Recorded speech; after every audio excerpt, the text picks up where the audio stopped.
بسم اللہ الرحمن الرحیم۔ مسلمانوں کا قبلہ اول مسجد اقصیٰ۔ اللہ کی بارگاہ میں مسجد اقصیٰ کی بہت زیادہ فضیلت، بہت زیادہ عظمت۔ جو انسان مسجد اقصیٰ میں جا کر نماز پڑھتا ہے اللہ اسے بھی بہت زیادہ ثواب عطا فرماتا ہے۔ ایک حدیث پاک مسجد اقصیٰ میں نماز پڑھنے کی فضیلت کے حوالے سے بیان کرنا چاہوں گا۔ اس سے پہلے یہ بات مفسرین کرام بیان کرتے ہیں کہ اللہ تبارک و تعالیٰ نے حضرت آدم علیہ السلام سے لے کر حضرت موسیٰ علیہ السلام تک مسلمانوں کا جو قبلہ بنایا وہ بیت اللہ شریف کو بنایا، اور حضرت موسیٰ علیہ السلام سے لے کر ہمارے پیارے نبی صلی اللہ علیہ وآلہ وسلم کی ذات گرامی تک اللہ تبارک و تعالیٰ نے قبلے کو تبدیل فرما کر بیت المقدس کو قبلہ بنا دیا۔ اور جب ہمارے پیارے نبی صلی اللہ علیہ وآلہ وسلم ہجرت فرما کر مدینہ منورہ کی طرف تشریف لے جاتے ہیں، 16 یا 17 مہینے تقریباً بیت المقدس کی طرف رخ کر کے نماز پڑھتے رہے۔ پھر آپ کے دل میں چاہت پیدا ہوئی، یا اللہ قبلے کو تبدیل فرما دے، مسلمانوں کا قبلہ بیت اللہ شریف کو بنا دے۔ اللہ نے قرآن کے اندر بیان کیا، فَلَنُوَلِّيَنَّكَ قِبْلَةً تَرْضَاهَا، پس ضرور پھیر دیں گے ہم آپ کو اس قبلے کی طرف جس پر آپ راضی ہو جائیں گے۔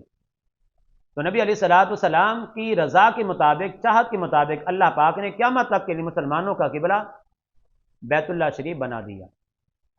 لیکن بیت المقدس قبلہ اول، وہاں پر جا کر نماز پڑھنے کی فضیلت کیا ہے؟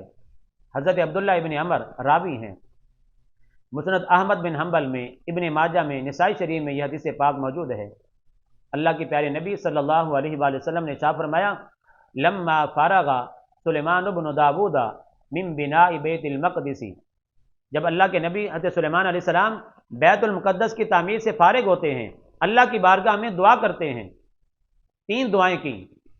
نمبر 1، حکمن یصادف حکمہ، یا اللہ میں جو فیصلہ کروں اس کے اندر کوئی غلطی نہ ہو، دعا کرتا ہوں میرا فیصلہ تیرے فیصلے کے مطابق ہو جائے۔ اللہ نے اپنے نبی کی اس دعا کو اپنی بارگاہ میں قبول فرمایا۔ نمبر 2، وَمُلْكًا لَا يَنبَغِي لِأَحَدٍ مِّن بَعْدِي، یا اللہ مجھے ایسی بادشاہت عطا فرما، ایسی حکومت عطا فرما جو میرے بعد کسی اور کے لیے مناسب نہ ہو۔ اللہ پاک نے آپ کی یہ دعا بھی قبول فرمائی۔ ہوا کو آپ کے تابع کر دیا گیا، جنات کو آپ کے تابع کر دیا گیا، پرندوں کی بولیاں آپ کو سکھا دی گئیں۔ اور تیسری دعا کرتے ہیں، اللہ یأتی ھذا المسجد احد لا یرید الا الصلاۃ فیہ الا خرج من ذنوبہ کیوم ولدتہ امہ، یا اللہ جو تیرا بندہ بیت المقدس میں آئے نماز کے لیے، تیری عبادت کے لیے، اور اس کا ارادہ صرف تیری عبادت ہو، نماز ہی ہو، اس کو گناہوں سے ویسے ہی پاک کر دینا جس طرح بچہ دنیا میں آتا ہے گناہوں سے پاک ہوتا ہے، مسجد میں آ کر نماز پڑھنے والے کو بھی گناہوں سے ویسے ہی پاک فرما دینا۔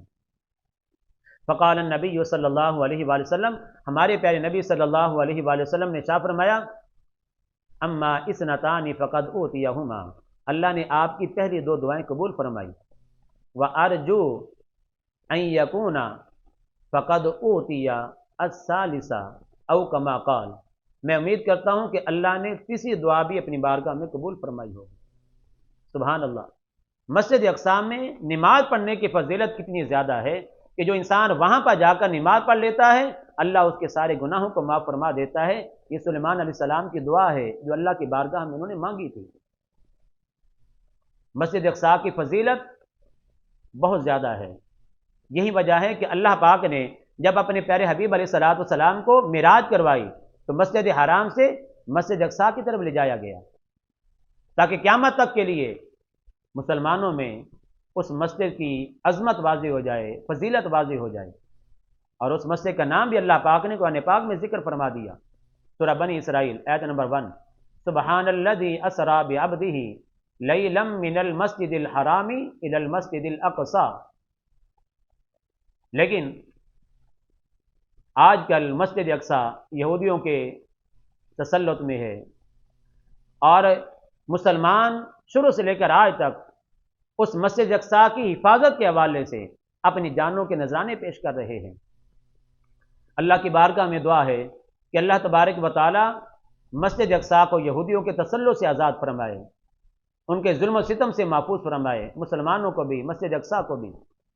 اور اللہ ہمیں بار بار قبلہ اول مسجد اقصی میں جا کر اپنی عبادت کرنے کی توفیق عطا فرمائے۔ آمین ثم آمین۔